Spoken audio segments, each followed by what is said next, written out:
Bom dia a todos. Nossa antepenúltima aula. Hoje nós vamos começar inventário, a parte de inventário. Na próxima aula nós vamos terminar inventário e terminar a partilha. E aí a nossa última aula, dia 30, eu quero fazer uma aula só de exercícios. O que vocês acham? Fazer uma aula só de exercício, eu passo para vocês uma lista de exercícios, e aí nós vamos treinando essa lista. O que vocês acham? Animam?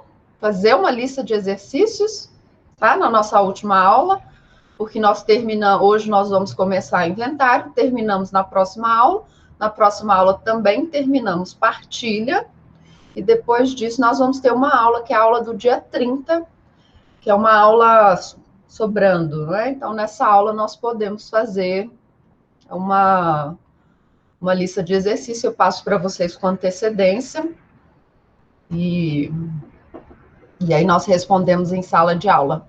Pode ser? Beleza? Combinado? Então, vamos lá. Hoje nós vamos falar um pouco mais de processo do que de direito civil.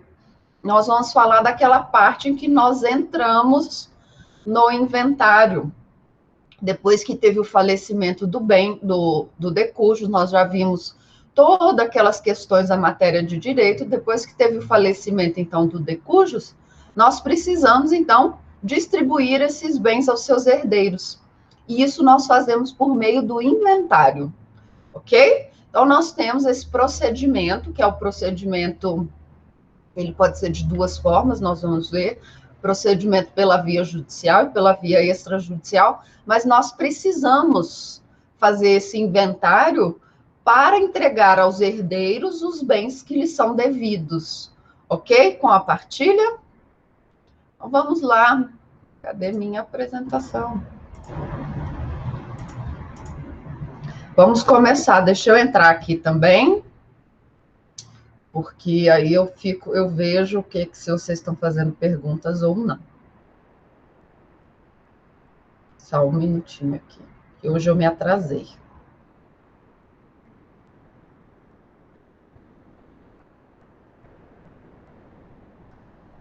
Ok? Então, vamos. Então, hoje nós vamos começar. Na próxima aula nós terminaremos. Bom? Então, o que é esse inventário? Esse inventário nada mais é do que você informar o poder público a relação dos bens que aquele decújo deixou. Então, a pessoa que faleceu deixou tantos bens. Então, você vai informar ao poder público da existência desses bens em nome do decujus, e você vai fazer, então, uma avaliação quanto que esses bens valem, tá bom? E vão depois distribuí-los entre os sucessores.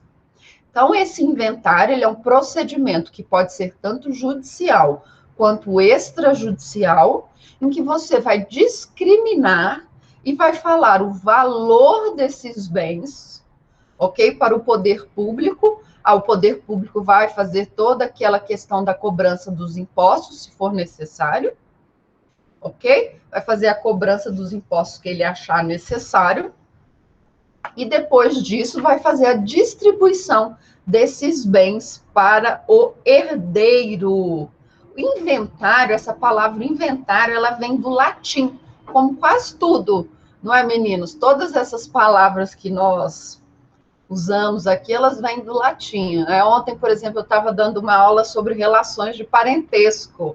Parentesco vem de parente, o ramal é parente, não é? Que parente vem do verbo parir, em latim. Então, parir, gerar. Então, quase tudo que nós temos vem, então, do latim. E o que é a palavra inventarium?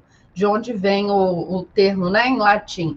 É agenciar, é promover, é você achar os bens que o decujus tinha para você informar o poder público, tá bom? Então, inventário vem do termo em latim inventarium.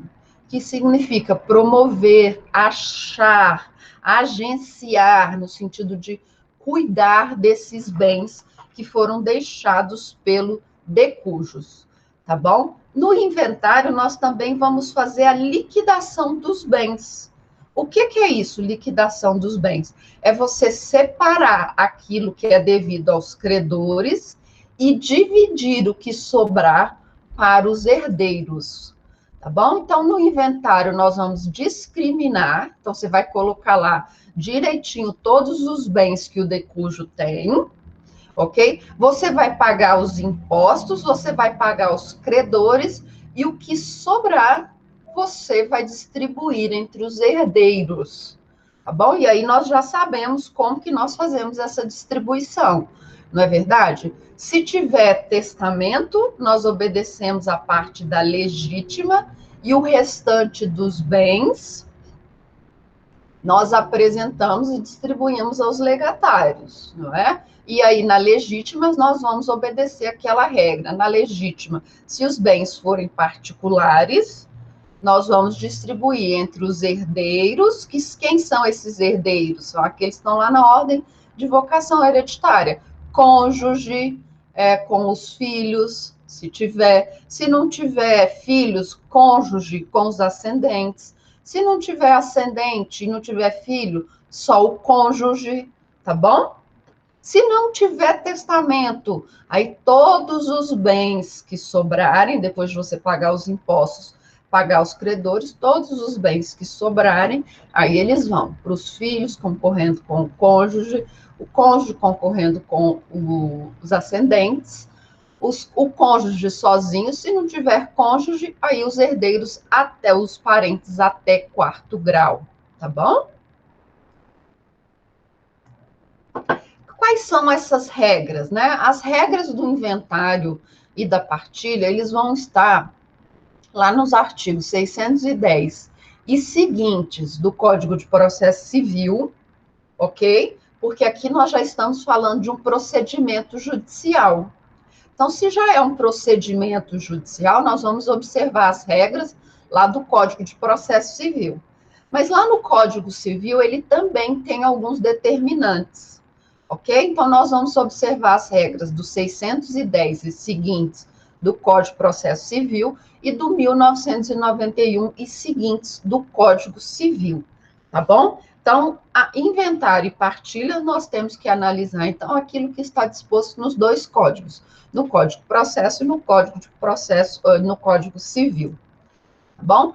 Durante esse período que nós estamos no inventário, até a partilha dos bens, esses bens estarão naquilo que nós chamamos de condomínio legal, tá bom? Então, se vocês encontrarem isso numa questão da prova, entendam que os bens, eles estão unidos, eles não podem ser separados, eles são um bolo só. E eles estão em condomínio. Então, quando vocês encontrarem essa palavra, saiba que sim, o inventário, todos os bens que estão unidos até a partilha, eles são indivisíveis. E por isso eles estão em condomínio legal. Ok? Nós podemos, como eu disse, né, o inventário ele pode ser de duas formas. Ele pode ser um inventário judicial e um inventário extrajudicial. Quando que obrigatoriamente nós teremos um inventário judicial? Quando nós tivermos um testamento válido, então anotem, nós teremos obrigatoriamente um inventário. Oi, Thaísa, diga. O que, Thaísa? Você fala o condomínio legal até a partilha, tá bom? Ocorreu a partilha, deixa de ser condomínio legal, tá bom? Então, tudo que eu falar aqui, quando chegar na partilha, que a partilha é outro procedimento, tá bom? Tá bom? Ó, vamos lá, o condomínio, ele começa com a morte do decujus, beleza? E vai até a partilha. Então, da morte até a partilha, nós teremos um condomínio legal. tá bom? Quando chegar na partilha, já não é mais condomínio legal. Aí já começa outro procedimento e esses bens já estão discriminados de quem são seus donos, ok? Então, o condomínio, ele existe do momento do falecimento até a partilha. Combinado? Ok? Tá bom, Thaísa? Tirada a dúvida? Então, o condomínio legal, ele vai existir a partir da morte do decujus. Então, o decujus faleceu, começa, não é, a sucessão. Então, a partir desse momento, os bens, eles já são indivisíveis, eles estão dentro de um bolo só, que nós chamamos de espólio. Eles estão dentro, é a massa, é o espólio, eles estão dentro dessa massa, eles são indivisíveis, e até o momento da partilha, eles estão em condomínio legal, tá bom? Então, até o momento da partilha. Beleza?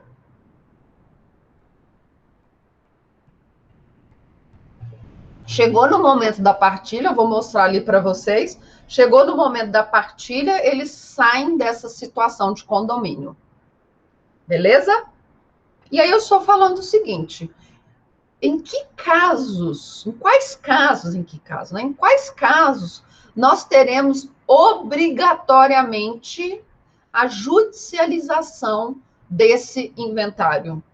Quando nós tivermos um testamento válido, então anotem, o testamento deve ser válido. E ou o interessado, ele deve ser incapaz. Aqui pode ser menor de idade, alguém que foi declarado incapaz, tá bom? Então, se nós tivermos um testamento válido e ou um interessado incapaz, pode ser menor de idade, pode ser declarado incapaz, nós teremos obrigatoriamente a judicialização desse inventário. Então, obrigatoriamente, nós teremos de fazer esse inventário por meio judicial, tá bom? Então, obrigatoriamente, nós teremos de fazer o inventário por meio judicial. Digamos, por exemplo, que nós tenhamos um testamento. E esse testamento começou o processo, não tem filhos incapazes, não tem herdeiros incapazes. Nós temos esse testamento, no meio do inventário, esse testamento é declarado nulo, ok? No meio do inventário esse testamento for declarado nulo, os herdeiros e legatários podem optar, aí não tem mais legatário, né? Só tem herdeiros. Se esse testamento for declarado nulo, os herdeiros poderão encerrar o processo judicial e fazer o inventário extrajudicial, tá bom? Que é quando todos os herdeiros são capazes e eles estão de acordo, tá bom? Então, se eles são capazes, eles estão de acordo, eles podem fazer o nosso inventário extrajudicial, que é aquele feito por meio de escritura pública. No inventário extrajudicial, nós obrigatoriamente teremos a presença de um advogado ou de um defensor público, tá bom? E para aquelas pessoas que são declaradas hipossuficientes, essa escritura pública ela é gratuita, combinado? Então, o inventário ele pode ser de duas formas, ou judicial ou extrajudicial. Se nós tivermos um testamento ou um interessado incapaz, obrigatoriamente nós teremos um inventário judicial, aquele que é submetido ao poder judiciário, ao juiz, é o juiz que vai decidir, tá bom? Mas se nós tivermos todos os herdeiros capazes e eles estão de acordo com a partilha daqueles bens, basta a escritura pública, tá bom? Com o advogado e o defensor público. Isso pode ser feito no cartório de notas. Semana passada, eu precisei reconhecer firma num documento e fazer um apostilamento. Apostilamento é um procedimento que simplificou o reconhecimento de documentos quando são enviados para outro país. E eu precisava mandar uma procuração minha para minha irmã que está morando em outro país. Então, eu precisei fazer esse apostilamento. E faz no cartório de notas. Agora, com essa questão da pandemia, os cartórios estão funcionando por horário marcado. Mas quando eu cheguei no cartório, ele estava lotado. Lotado, gente. Parecia um dia normal, sabe? Nem parecia que estava em pandemia. E aí eu fui descobrir, fui perguntar, né? Eu sou curiosa, mas o que aconteceu? Está tudo cheio, se tem horário marcado. A quantidade de pessoas que estavam lá no cartório para fazer inventário. Como muitas pessoas faleceram agora com a questão da Covid, então os herdeiros optaram por fazer inventários extrajudiciais. Então o cartório estava lotado de gente fazendo inventário. Tá? É bem triste isso, né? Imagina você chegar no cartório, tem fila do lado de fora para fazer inventário. Tá? Mas é o que acontece quando nós temos todos os herdeiros capazes, eles estão de acordo com aquela partilha, então não tem briga. Se tem briga, esquece escritura pública, tá bom? Então, eles não tinham nenhum problema com aqueles bens, eles vão na presença de um advogado ou de um defensor público e fazem essa escritura pública. Então, quais são as espécies de inventários que nós temos? Eu já disse que é o judicial, esse que você remete ao Poder Judiciário, para o Poder Judiciário analisar esses bens, analisar a distribuição desses bens, ok? Que vai ocorrer quando nós tivermos testamento e ou herdeiros incapazes, herdeiros ou legatários incapazes, tá bom? Então, nós vamos fazer o testamento judicial. Ou nós teremos pela via extrajudicial, que é esse que você faz no cartório, quando você tem todos os herdeiros capazes e eles estão de acordo. Mas o inventário judicial, ele também é dividido em alguns procedimentos. O inventário judicial pelo rito tradicional, esse vai ocorrer principalmente quando você tem briga, quando você tem discussão, tá bom? E quando você tem testamento, tá? Então, quando você tem um testamento, quando você tem briga entre os herdeiros, quando eles não concordam com eles, nós teremos esse inventário judicial pelo procedimento tradicional. Nós também teremos o inventário judicial pelo rito sumário, tá bom? Quando os herdeiros, eles são capazes e eles estão de acordo, então eles podem optar por esse procedimento sumário, ok? E, por fim, nós teremos o procedimento do arrolamento comum, ok? É quando nós temos até determinado valor em bens. Eu vou falar disso hoje. E, como eu já disse, o extrajudicial ou pela via administrativa, tá bom? Esse inventário por meio administrativo, ele está previsto lá na Resolução 35 de 2007 do CNJ, tá bom? Que diz que você pode fazer esse inventário extrajudicial em qualquer lugar, tá bom? Então, você pode fazer em qualquer cartório de notas, ok? Basta os herdeiros concordarem, esse inventário pode ser feito em qualquer lugar. Aqui nós não vamos obedecer aquela regra de onde vai ser aberto o inventário. Lembra que eu falei para vocês que é normalmente no domicílio do decujus? Se você for optar por um inventário extrajudicial, você não precisa obedecer essa regra de competência territorial, tá bom? E o inventário extrajudicial, ele é facultativo. Você faz o extrajudicial se você quiser. Se você achar que não, você não quer fazer o extrajudicial, você quer fazer o judicial, você também pode fazer, tá bom? Então, esse administrativo, esse que é feito no cartório de notas, ele é facultativo. Você faz se você quiser, ok? Esse inventário extrajudicial, ele não depende de homologação judicial, então a certidão que você já sai do cartório, ela já é válida, tá bom? A partir do momento que o tabelião te entrega a certidão, ela já é uma certidão válida, você não precisa submeter essa certidão à homologação judicial, e com essa certidão você pode transferir bens, tá bom? Você pode ir lá no Detran e transferir um carro para o nome de outra pessoa, que está escrito lá no inventário, na declaração, na escritura pública, tá bom? Você pode transferir, você pode sacar dinheiro que está em conta corrente, ou poupança, ou aplicações.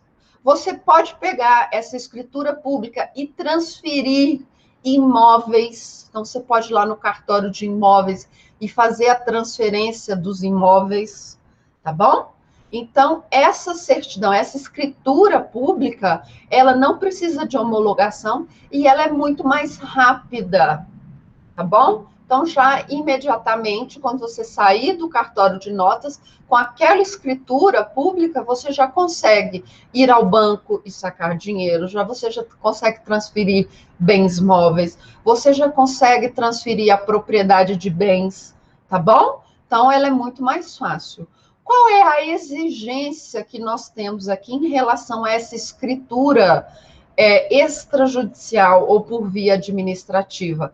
É que nós precisamos indicar alguém que vai ser interessado, tá bom? Alguém que nós vamos chamar de interessado, que ele vai responder, tá bom? Ele vai responder judicialmente em relação ao espólio, se acontecer algo, ok? E ele tem os mesmos poderes do inventariante, mas ele não é inventariante, ok? Ó, vamos lá, o Diego está fazendo uma pergunta. Então, se não houver briga na família e fazer o inventário extrajudicial é o procedimento mais rápido? Sim, é o mais rápido e é o mais barato também, tá bom, Diego? Mas aqui nós temos uma obrigação. Não pode ter testamento nem incapazes, tá bom? É o mais rápido e é o mais barato, ok? Então, nós não podemos ter testamento válido. Se for um testamento que foi anulado, não tem problema, pode fazer o inventário extrajudicial, tá? Mas não pode ter incapazes, nem menores de idade, nem adultos que foram declarados incapazes, tá bom? E aí sim você pode fazer esse inventário extrajudicial. Ele é mais barato e ele é muito mais rápido, tá? Ele é muito mais rápido. E aí a única coisa que se exige é que seja nomeado um interessado. É uma pessoa que vai ficar responsável por representar judicialmente o espólio, se acontecer alguma coisa, tá bom? E ele tem os mesmos poderes do inventariante, mas ele não é inventariante. Ele é interessado, ok? Então, esse é o nosso inventário extrajudicial, tá bom? Então, o inventário extrajudicial, ele é muito mais rápido, ele é muito mais barato, ele é gratuito para quem está lá incluído nas hipóteses de gratuidade de justiça, ok? Então, ele também é gratuito para essas pessoas, mas lembrando, o imposto, o Estado sempre vai cobrar. O imposto causa mortes, o Estado sempre vai cobrar, tá bom? Sempre, coloque esse sempre entre aspas, porque existe aqui no Distrito Federal uma resolução, uma lei distrital, de que se até determinado valor, se os bens do decujus chegarem até determinado valor, você fica isento do imposto causa-mortes, tá bom? A Lisa está perguntando, na extrajudicial precisa de testemunha? Não, tá bom? Nos inventários, nós não precisamos mais de testemunhas, tá bom, Lisa? Não precisa, basta os herdeiros irem até o cartório, eles vão assinar, tá bom? Na presença do tabelião, vão nomear um interessado e tá pronto, tá? Vai pagar depois o imposto e não precisa de testemunha. Nem no inventário judicial nós não vamos precisar de testemunha mais, ok? Não precisa disso, mas precisa de um advogado, ok? O inventário extrajudicial, ele prescinde da necessidade de um advogado. Bom, então o advogado é imprescindível aqui na ação, aqui no extrajudicial, ok? Então você precisa de um advogado ou de um defensor público. Aí, como eu estava falando, o Estado ele sempre vai cobrar um imposto causa-mortes, tá bom? Sempre vai cobrar isso. Aqui no DF, nós temos uma resolução que isenta os herdeiros de pagarem o imposto de transmissão causa-mortes se os bens não chegarem a 38, 39 mil reais, tá bom? Então, se os bens do espólio, eles não chegam a 40 mil reais, por exemplo, você não precisa pagar o imposto, você fica isento desse pagamento. Basta você fazer um requerimento lá na Secretaria de Fazenda, um requerimento simples, juntando o número do processo, quais são os bens que a pessoa possui, tá bom? E aí você fica isento do pagamento desse imposto. Mas isso é aqui no DF, tá bom? Não sei como funciona no Goiás, mas aqui no DF funciona dessa forma. Então, inventários de pouco valor, o Estado não cobra o imposto, tá bom? Então, esse é o nosso inventário extrajudicial. Vamos falar um pouquinho dos nossos inventários judiciais, tá bom? Vamos começar com o tradicional, que é também o mais extenso, o mais demorado, tá? O inventário tradicional, desculpa, eu coloquei aqui espólio, tá? Mas é inventário. O inventário tradicional, que também é o mais longo de todos, não é? Que demora mais tempo, que exige mais do juiz e das partes e dos advogados. O Vitor, sim.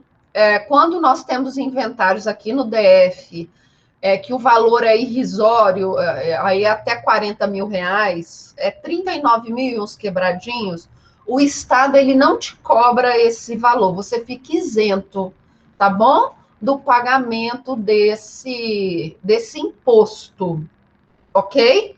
Então, na fase aqui processual, que o juiz exige que você comprove o pagamento do imposto, você junta a declaração da Secretaria de Fazenda dizendo que você está isento do imposto, tá bom? Então, você fica isento do imposto. O Estado não te cobra o imposto de transmissão, ok? Causa mortes, o imposto de transmissão causa mortes, se você comprovar que esses valores são irrisórios, ok? Então, é até aí 38 mil, 39 mil os quebradinhos, tá? Você fica isento desse pagamento. Então, o inventário judicial tradicional, ele está regulamentado lá no 610 a 658 do Código de Processo Civil. Esse é o inventário que vai te dar dor de cabeça, tá bom? Esse é o inventário que tem briga quando os herdeiros não concordam, tá bom? Então, é aqui que você vai entrar, você é o advogado. Quando os herdeiros não concordam ou tem briga, nós teremos normalmente um inventário tradicional, pelo rito tradicional. Qual é o prazo para você dar entrada nesse inventário tradicional? É de até 2 meses, que é o que a legislação fala, e esse inventário ele vai durar, em tese, até 12 meses. Quem dera, não é? Se fosse assim. Mas eu já disse para vocês que aqui no Distrito Federal nós não temos multa mais para atraso de inventário. Não foi isso que eu falei para vocês logo no início? Então, se você deixar de ajuizar a ação de inventário, não tem problema, tá bom? Você, aqui no DF, você não vai ser penalizado, porque, na verdade, o Estado quer que você entre com o inventário, porque ele quer te cobrar o imposto daquele inventário, tá bom? Então, ele não vai te cobrar uma multa por você deixar de inventariar os bens, tá bom? Então, nós não temos mais essa multa aqui no Distrito Federal, ok? Hoje nós não temos mais a multa no Distrito Federal. Daqui 6 meses, daqui um ano, vai que o Poder Legislativo resolve alterar, ou até mesmo o Poder Executivo resolve alterar a disposição lá da legislação do DF, resolve aplicar a multa para quem atrasa a abertura do inventário. Mas hoje nós não temos a multa do atraso do inventário, tá bom? E, em regra, esse inventário deve durar até 12 meses, tá bom? Até 12 meses. Mas lembrem-se, isso aqui é um prazo impróprio. O que é um prazo impróprio? O que é um prazo impróprio? O que é prazo próprio? Vamos lá, perguntinha de processo civil. O que é prazo próprio? Prazo próprio é o prazo para o advogado, tá bom? É aquele prazo que, se você não cumprir, você vai perder aquele prazo. Prescreveu, tá bom? Então, o prazo próprio normalmente é o prazo do advogado. Se ele deixa de cumprir aquele prazo, aquele ato vai prescrever, tá bom? Ele não vai poder fazê-lo novamente, ele vai sofrer uma punição, que é a prescrição. No prazo impróprio é o prazo do juiz. O juiz, ele vai sofrer alguma punição se esse inventário durar mais de 12 meses? Você acha que ele vai responder uma reclamação no CNJ porque esse inventário está rolando tem 10 anos? Não, tá bom? Então, não vai acontecer. A não ser que ele só vai responder aí alguma punição no CNJ se esse prazo delongado for simplesmente por questões judiciais, tá bom? Por conta dele. Ele, por exemplo, sentou naquele inventário, o inventário está todo pronto para ser julgado, mas ele não julga. Aí sim ele pode sofrer alguma sanção do CNJ, mas fora isso ele não vai sofrer nenhuma, porque esse prazo é impróprio. Ao longo do inventário, várias coisas podem ocorrer que vão estender esse prazo. Por exemplo, o prazo para você conseguir lá na Secretaria de Fazenda a isenção do imposto de transmissão causa-mortes. O juiz vai te dar um prazo curto para você fazer o pagamento do imposto, normalmente de 15 dias. Só que a secretaria, ela demora, em média, 3 meses para fazer todo esse procedimento administrativo, tá bom? Porque ela precisa conferir inventário, ela precisa lançar isso no diário do DF, tá bom? Isso tem que ser uma publicação, o secretário precisa assinar. Então, isso demora, em média, aí 3 meses. Então, você tem que sempre renovar no processo. Olha, você guardando aqui a Secretaria de Fazenda. Então, você tem que sempre informar ao juiz e pedir a extensão do prazo, tá bom? Então, normalmente, essa duração de 12 meses, ela não é finalizada, ok? E, como eu disse, nós não temos multas para quem atrasa aqui no DF hoje, nós não temos multas para quem atrasa na abertura do espólio. Por exemplo, a minha tia faleceu tem 10 anos. 10 anos que a minha tia faleceu. Até hoje, os filhos dela não entraram com inventário. Quando eles entrarem, eles vão sofrer alguma punição do Estado pelo atraso do inventário? Não. Tá bom? Não. Eles vão pagar o valor do imposto do dia de hoje, do valor do bem hoje, não do valor do bem quando ela faleceu. Se esse bem valorizou, então eles vão pagar um imposto maior, tá bom? Mas multa pelo atraso no pagamento do imposto, isso não tem, ok? Ó, multa pelo atraso da abertura do inventário, isso não tem, tá bom? Quem são os legitimados para entrar com essa ação de inventário? Quem são legitimados? São aqueles que nós chamamos de legitimados concorrentes. Qualquer um desses que estão aí no artigo 616, então qualquer um desses pode ajuizar a ação de inventário. E aqui é o cônjuge ou companheiro sobrevivente. Então, nós não fazemos distinção. Lembrem-se que o CPC ele é de 2015, o Código Civil é de 2002. Então, o CPC ele já veio mais atualizado. Então, nós não fazemos distinção entre cônjuge e companheiro, tá bom? Então, o companheiro também pode ajuizar a ação de inventário, ok? Eu estou cuidando de um inventário agora, por exemplo, que quem ajuizou a ação de inventário foi o cônjuge, foi o companheiro. E os filhos, o advogado anterior dos filhos, só de sacanagem, que realmente foi sacanagem, pediu, não reconheceu o companheiro como companheiro, a companheira como companheira, e a companheira teve de ajuizar uma ação de reconhecimento de dissolução de união estável, tá bom? Porque o advogado lá encrencou com a mulher, tá bom? Aí, tanto que o advogado saiu e eu assumi esse inventário, ok? Então, tanto o cônjuge quanto o companheiro pode ajuizar a ação de inventário. Também pode o herdeiro, o legatário, o testamenteiro. Quem que é o testamenteiro? Lá no testamento que vocês fizeram, você tinha que indicar quem ia ser o testamenteiro, não é?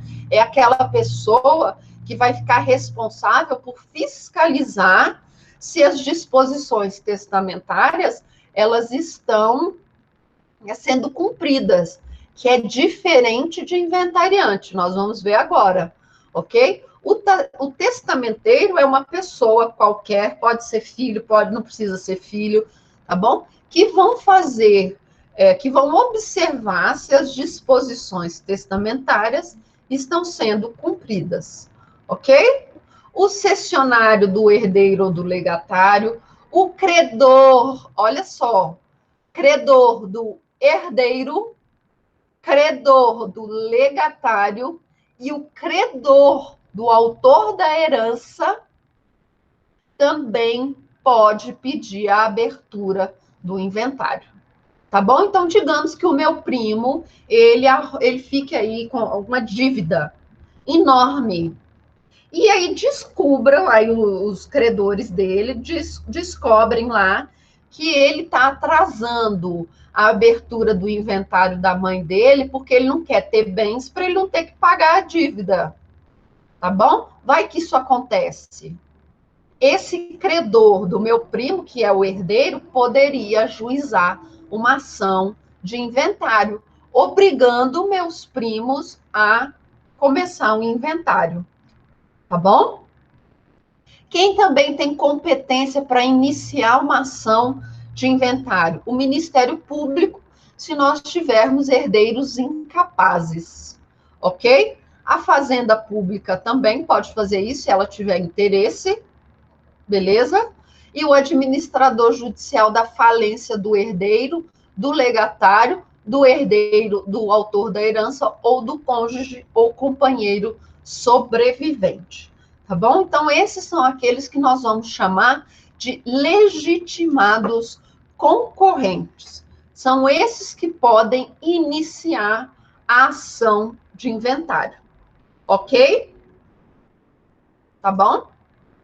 Depois nós teremos aquele que vai administrar o inventário, que é diferente do testamenteiro. Tá bom?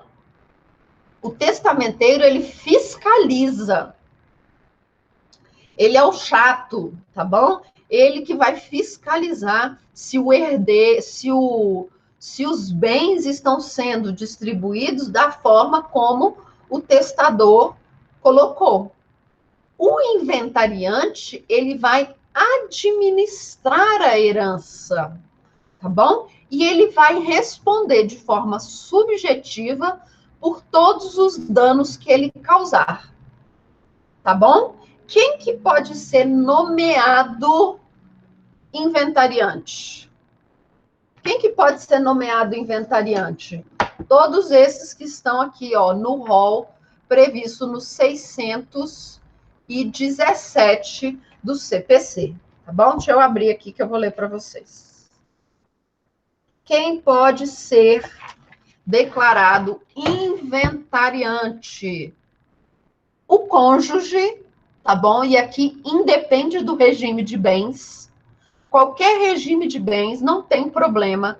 Então, cônjuge, ele pode ser o inventariante, cônjuge ou companheiro, tá bom? O companheiro ou o cônjuge, a obrigação que o CPC coloca é que naquele momento do falecimento do decujus, eles ainda estivessem vivendo em comum, tá bom? Se eles já estiverem separados, ele não pode ser inventariante, ok? Se eles estavam separados, não pode ser inventariante. Então, é o cônjuge ou companheiro que vivia em conjunto com o decujus, ok? O herdeiro, qualquer herdeiro, tá bom? Então, é o herdeiro que se achar na posse e na administração do espólio, se não houver cônjuge ou companheiro sobrevivente, que a esse não puderem ser nomeados. Então, primeiro, nós vamos escolher o cônjuge ou o companheiro. Se o companheiro ou o cônjuge não tiverem interesse ou não puderem, nós vamos escolher um herdeiro, tá bom? Depois, nós vamos ter o herdeiro menor. Se nenhum herdeiro quiser, nós vamos passar para o herdeiro menor. E aí, quem vai cuidar do espólio, representando o herdeiro menor, é o representante desse menor, tá bom? Na ausência do herdeiro, de herdeiros, pode ser o testamenteiro. Então, o testamenteiro, ele pode cumular a função de inventariante, tá bom? Mas são coisas distintas. O cessionário do herdeiro ou do legatário. E aqui nós teremos a hipótese de também herdeiros inventariantes ad hoc ou administrador do inventário. Agora eu vou falar disso daqui a pouquinho. Qual que é a competência, então, do inventariante? A competência do inventariante vai ter que fazer tudo relacionado ao inventário. Tudo relacionado ao espólio, com exceção daquelas ações que dizem respeito à honra do decujus pós-morte, tá bom? Então, o inventariante, ele vai ser responsável por cuidar desse espólio, representar o espólio no âmbito judicial, pagar os impostos, alienar bens que forem necessários, ok? Então, isso tudo caberá ao inventariante. Então, você vai marcar lá no artigo 618 e 619 do CPC quais são as obrigações do inventariante. O inventariante tem que prestar contas, tá bom? Ele tem de vender os bens, porque às vezes, o que acontece? Você tem bens móveis, você tem carro, você tem moto. Quanto mais tempo essa moto ficar guardada, mais essa moto vai desvalorizar, não é verdade? Então, você vende logo essa moto, pede autorização para vender essa moto logo, ok? Vende a moto, para você poder colocar o dinheiro numa conta judicial para você não ter a desvalorização tão grande desse bem, porque você não sabe quanto tempo que esse inventário vai durar. Esse inventário pode durar 12, 24, 48 meses, tá bom? Então, você não sabe quanto tempo. Quanto mais tempo você ficar com os bens móveis, ok? Quanto mais tempo você ficar com os bens móveis, mais eles desvalorizam. Então, o inventariante ele também pode vender esses bens, tá bom? Ele vai pagar as dívidas do espólio, ok? Ele vai representar o espólio em juízo ou fora do juízo. Então, as competências do inventariante estão lá no artigo 618 e no 619 do CPC, tá bom? Então, além disso, nós vamos ter um administrador provisório. Quem que é o administrador provisório? É uma pessoa que vai ficar responsável pelos bens até aparecer um herdeiro, tá bom? Para assumir a função de inventariante, tá bom? Então, o administrador provisório, ele vai cuidar dos bens, ok? Até aparecer um herdeiro para ser considerado inventariante. O administrador provisório, ele acontece muito lá nas nossas nas nossas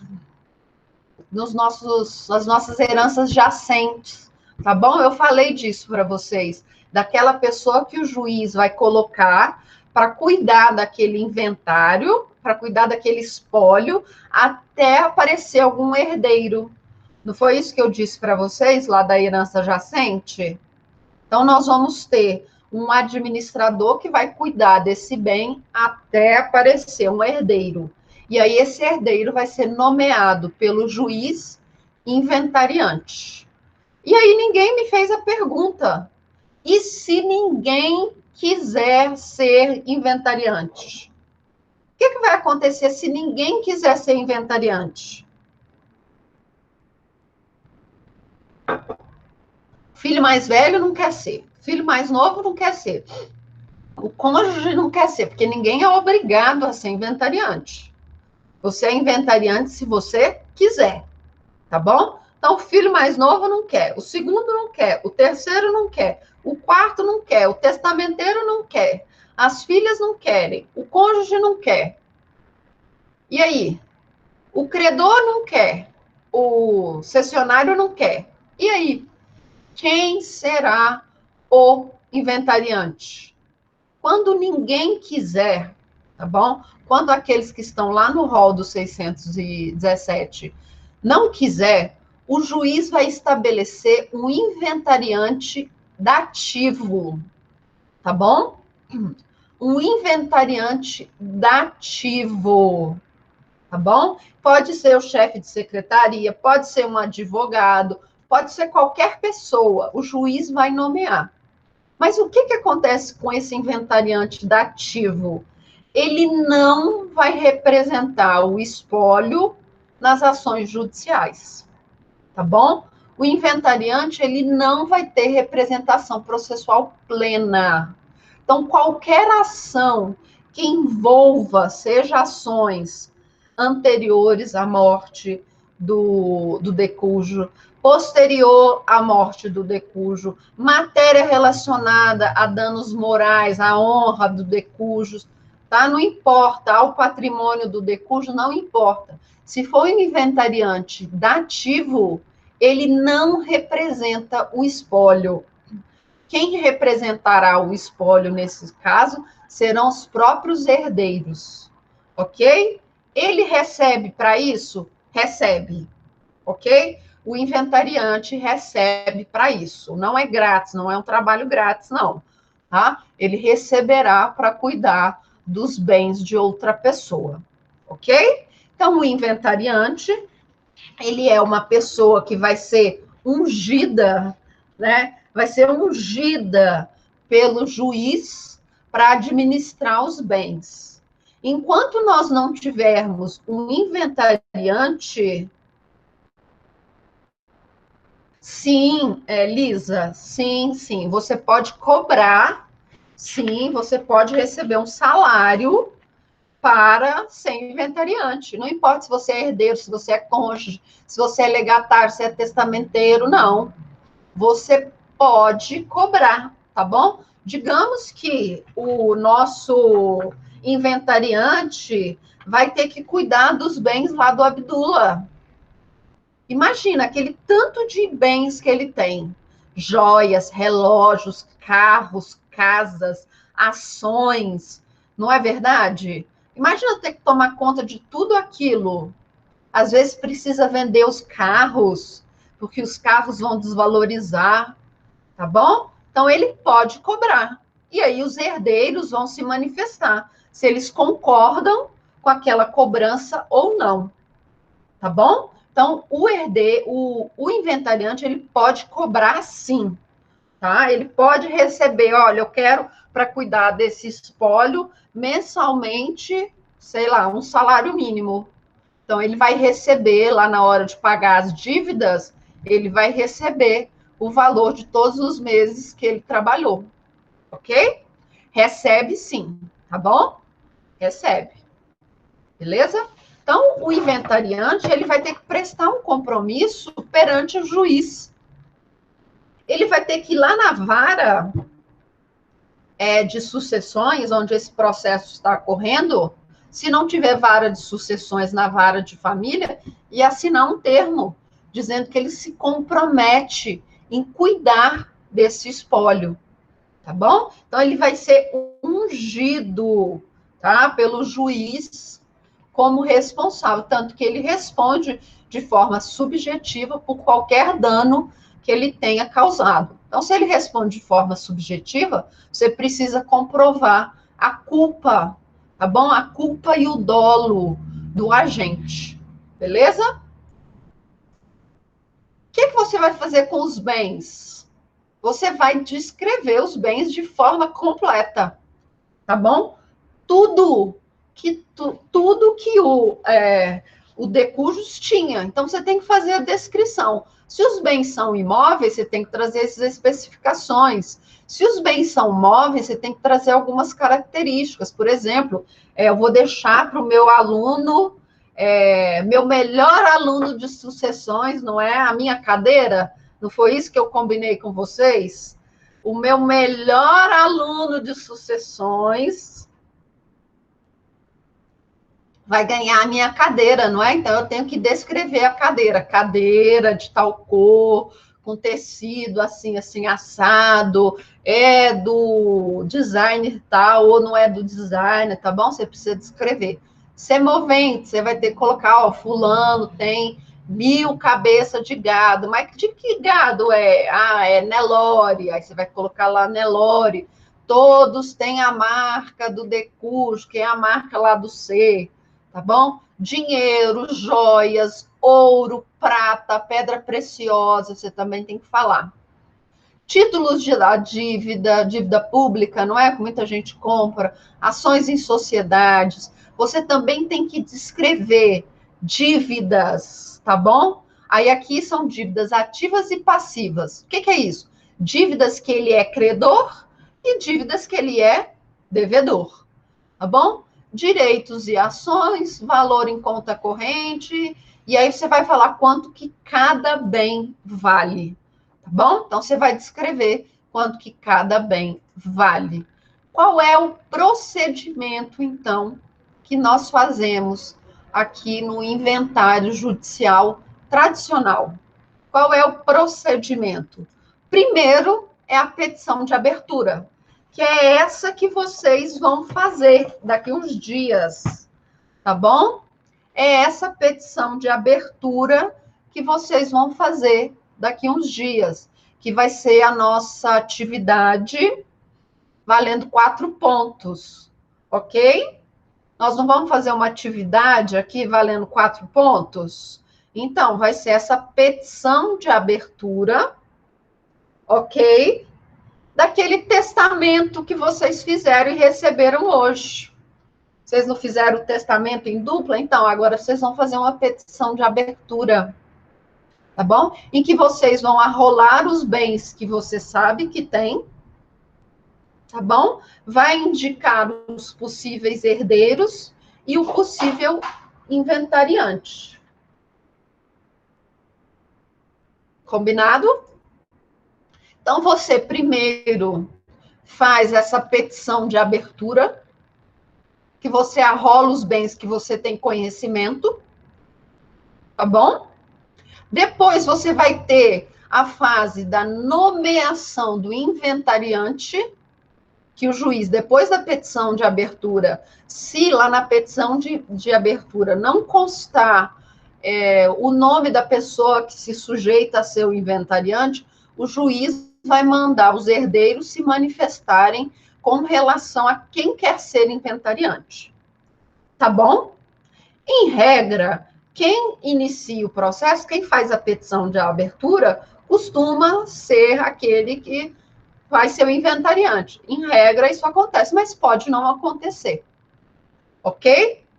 E aí, então, o inventariante, ele vai ser nomeado e ele vai fazer as suas primeiras declarações, que é pegar essa relação de bens e vai complementar essa relação de bens.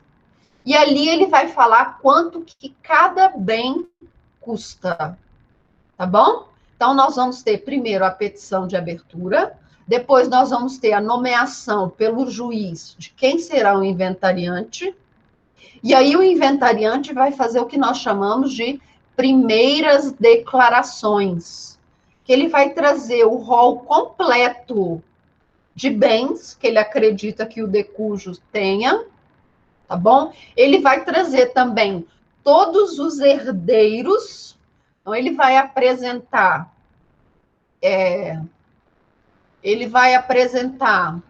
todos os bens e todos os herdeiros. Isso nós chamamos de primeiras declarações, tá bom?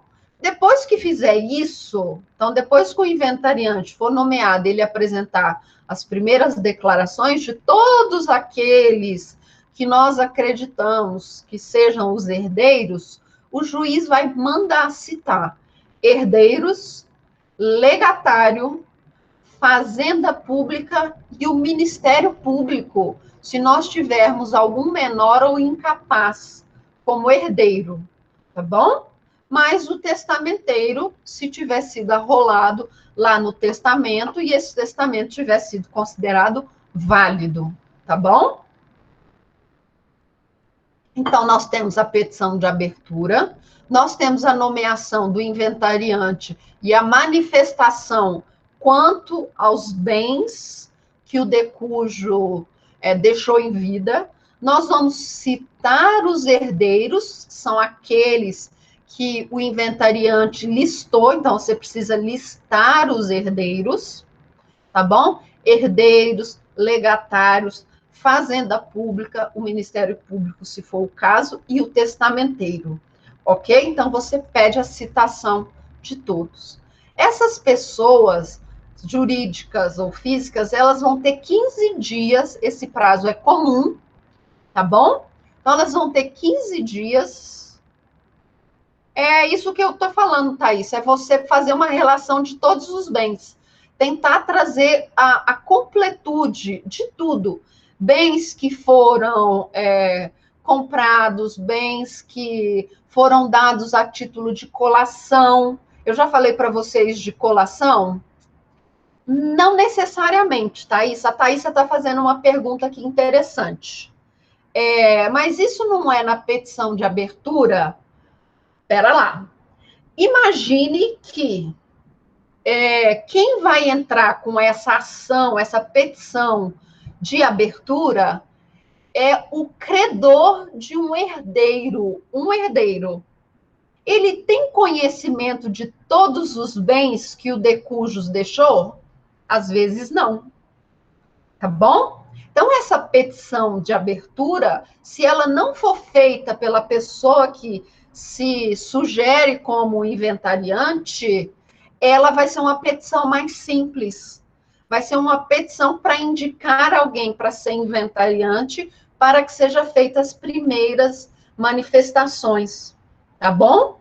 Como dificilmente nós vemos na prática essa petição de abertura quando não é feita pelos herdeiros, acaba que as manifestações, as primeiras manifestações, né, as primeiras declarações, que são essas manifestações quanto aos bens, ela vai acabar sendo a mesma coisa que a petição de abertura, tá bom? Mas nós precisamos fazer essa diferença, tá? Porque a petição de abertura, ela pode ser feita por uma outra pessoa que não herdeira, ok? E essa pessoa pode não ter conhecimento de toda a completude dos bens. Então, por isso que nós precisamos, lá quando tem a nomeação do inventariante, que ele apresente todos os bens que esse decujus tem, tá bom? Então, por isso que nós temos que fazer essa distinção, que a petição de abertura pode ser uma petição simples também. Fulano de tal, credor do herdeiro fulano de tal, vem perante Vossa Excelência requerer a abertura do inventário judicial pelo rito tradicional do espólio de fulano de tal. Pronto, petição simples. Eu arrolei algum bem? Não. Tá bom? Eu não arrolei bem nenhum. Eu só pedi para que o juiz, tá bom? Cite o herdeiro, que eu tenho conhecimento, para que ele se manifeste, que ele nomeie um inventariante e que esse inventariante apresente bens, os bens que o decujus deixou para poder pagar o credor, tá bom? Então, essa petição de abertura pode ser uma petição simples, eu não preciso rolar nessa petição de abertura nenhum bem. Ok, Thaísa? Tá bom? Tá? Porque na manifestação do inventariante, ele já vai ter que fazer esse arrolamento completo. Todos os bens que ele conseguiu informação, todos os herdeiros, todos os legatários, todos os credores, todos os devedores. Ok? Então, ele vai ter que fazer isso depois. Beleza? Então, essa petição de abertura é uma petição simples. Não precisa trazer muita coisa, nada. Tá bom? Beleza? Então, nós temos essa manifestação quanto aos bens, que é quando o inventariante, depois de ter feito uma pesquisa exaustiva, ele vai achar todos os bens do decujus, e aí ele vai apresentar. As partes vão ter 15 dias úteis, para se manifestarem com relação a essas primeiras declarações. Então, vão apresentar erros, vão reclamar que aquela pessoa não pode ser o inventariante, vão contestar se aquela pessoa pode ser herdeira ou não, ok? Vai que lá no nosso caso do Abdullah, aparece uma pessoa dizendo que era companheira do Abdullah. Vocês já pensaram nisso?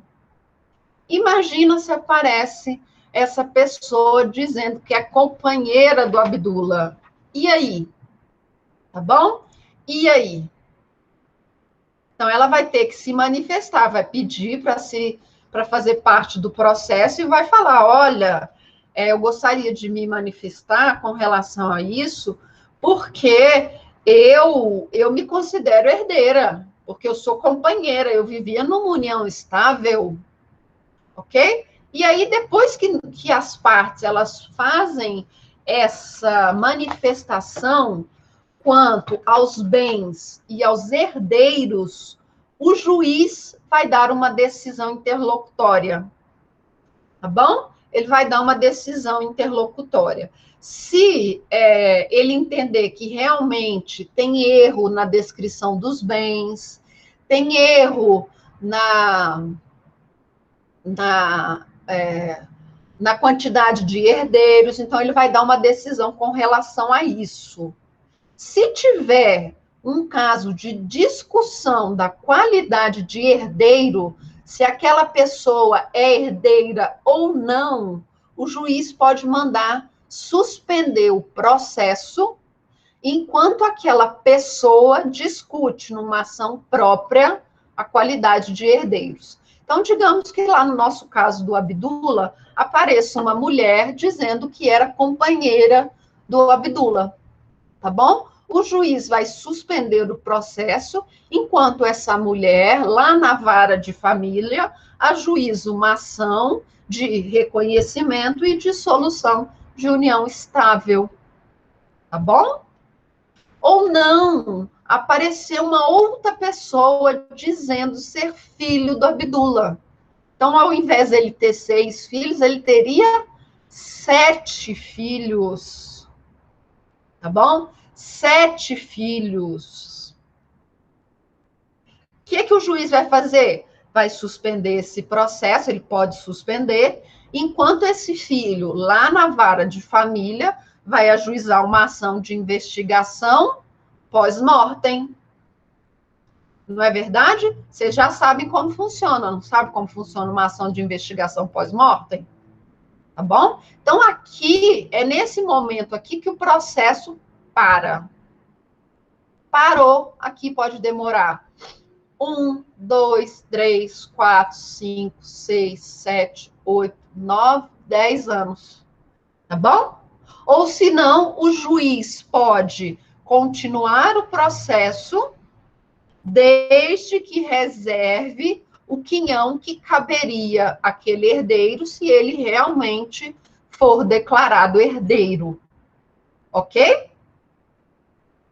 Tá?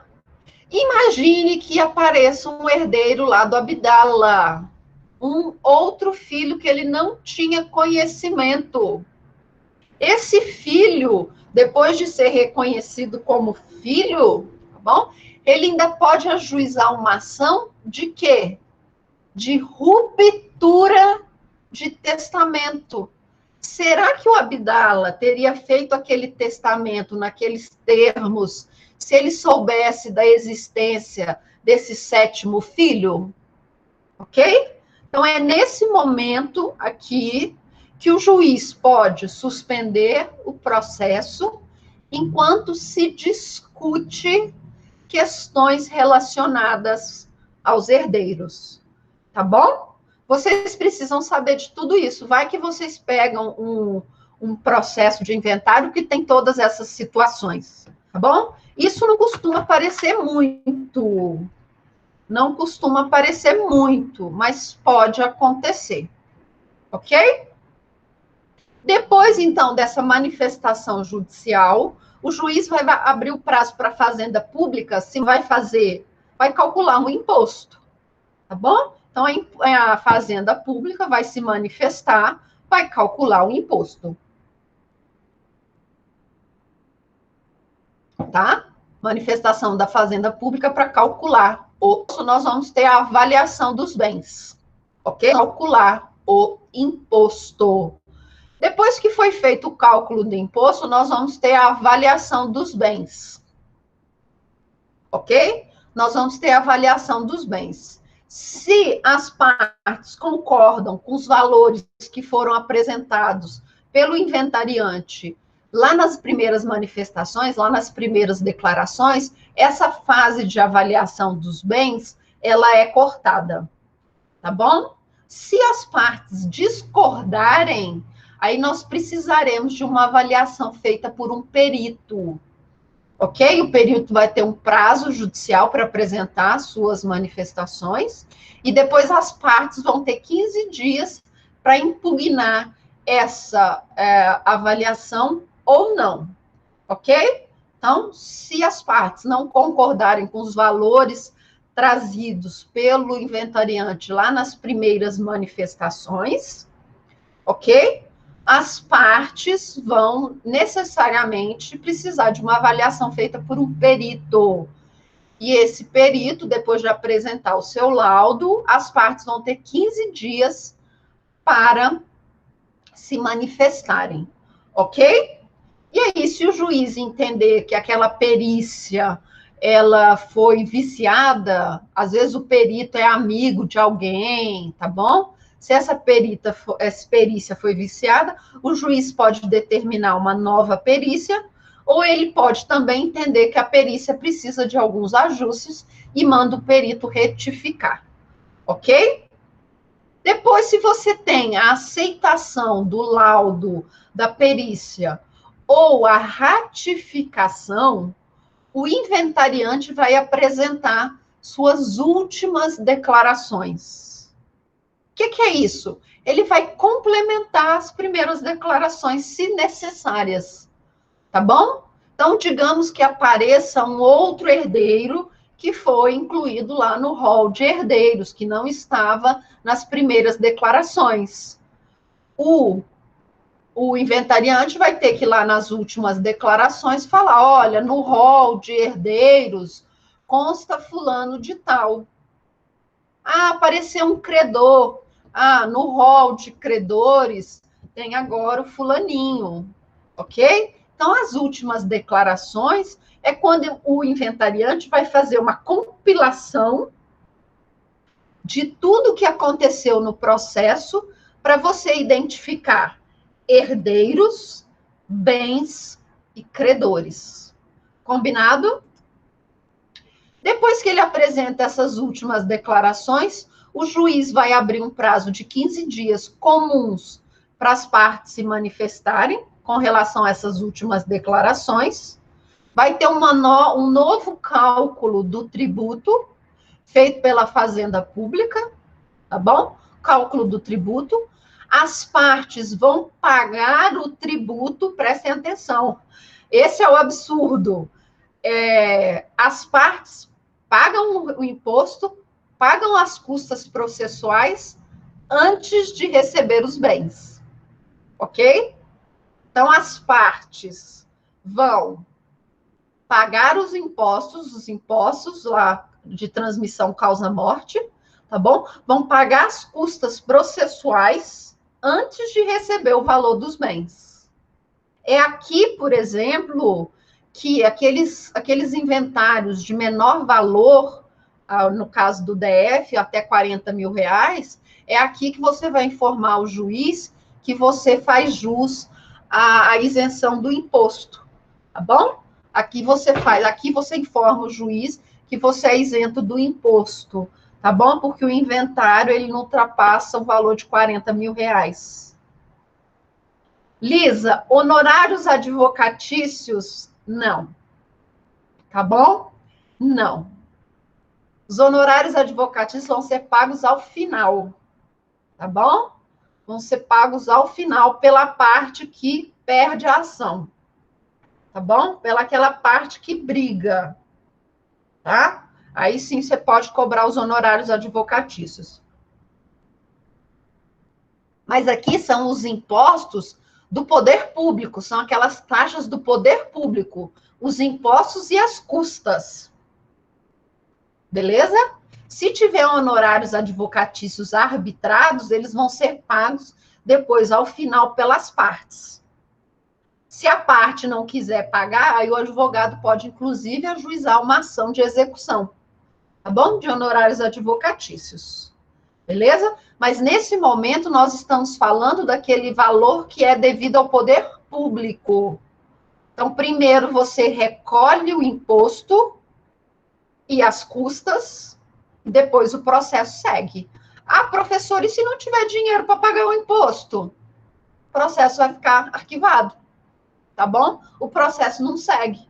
Se você não tem condições de arcar com os impostos de transmissão e as custas processuais, o juiz vai mandar arquivar o processo. Quando você tiver dinheiro, você paga os impostos e pede a reabertura do inventário.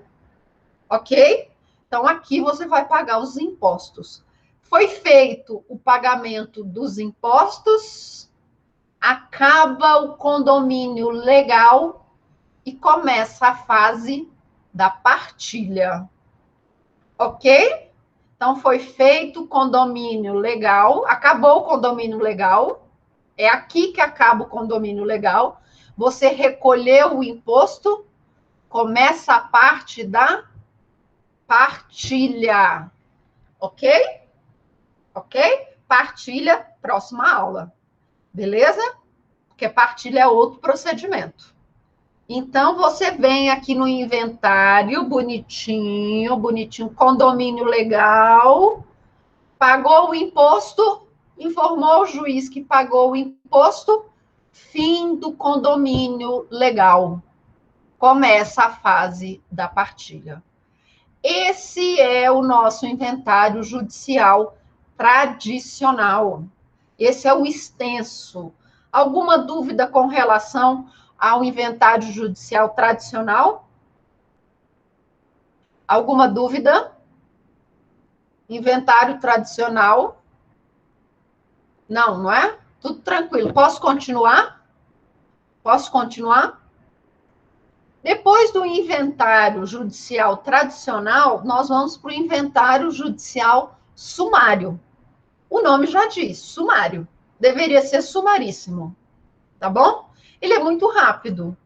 Ele está regulado lá no 659 do CPC e no 215 do Código Civil, ok? Intervalo? Querem fazer um intervalo? Pausa? Tá. Vitor, normalmente sim, tá bom? Sim, fazenda pública pode fazer duas vezes o cálculo do imposto, tá? Às vezes a fazenda pública também pode se manifestar na primeira vez, não em relação ao imposto, mas a bens que não foram discriminados, tá? Thaísa, de qual momento a qual momento? O que é isso? Eu não entendi.